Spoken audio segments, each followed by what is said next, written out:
ولسي جرګه وایي د اشرف غني ملي دسترخوان غیر شفاف دی او د چور لپاره جوړ شوی. وروسته له هغه چې د کابل حکومت مشر اشرف غني د ملي دسترخوان تر نامه لاندې ولس ته د ډوډۍ ورکولو په پلمه د یو پروګرام د پیل کېدو خبر ورکړ، ولسي جرګې ورسره توند مخالفت ښودلی او غړي یې وایي په داسې حالت کې چې د هیواد 50 سلنه خاوره د طالبانو تر واک لاندې ده، یاد پروګرام د اجرا وړ نه دی او یوازې د چور لپاره جوړ شوی.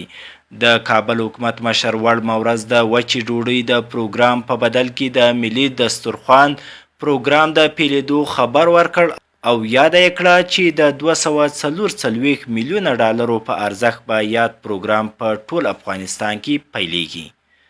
د ولسي جرګې په خپله نننۍ غونډه کې له یاد پروګرام سره سخت مخالفت وکړ او پریکړه یې وکړه چې تر سبا پورې باید د مالی وزیر په همدې تړاو استجواب شي. د ولسي جرګې د مالی کمیسیون رئیس میرزمان صافی وایي د ملي دسترخوان پروګرام غیر شفاف او غیر قانوني دی چې حکومت یې د ملي تمویل د سرچینې په اړه ولسي جرګې ته هیڅ سند نه دی سپارلی.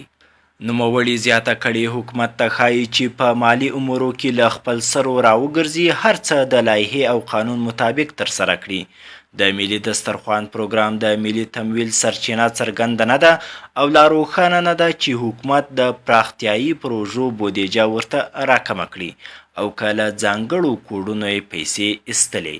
د ولسي جرګې د مالی کمیسیون بل غړي سید عظیم کبرزی بیا وایي د ملي دسترخوان پروګرام د عملي کېدو وړ نه بولي او یادوي چې د هیواد 50 سلنه خاوره د طالبانو تر واک لاندې ده او حکومت نشي کولی خلکو ته څه ورسوي. په پارلمان کې د بادغیس استازی عبدالبصیر عثماني هم د حکومت ملي دسترخوان د خلکو په سترګو کې د خاورې اچولو په هدف راپیل شوی ګڼي او په خبره یې حکومت د دې پروګرام په پیلولو سره د چور زنګ وهلی.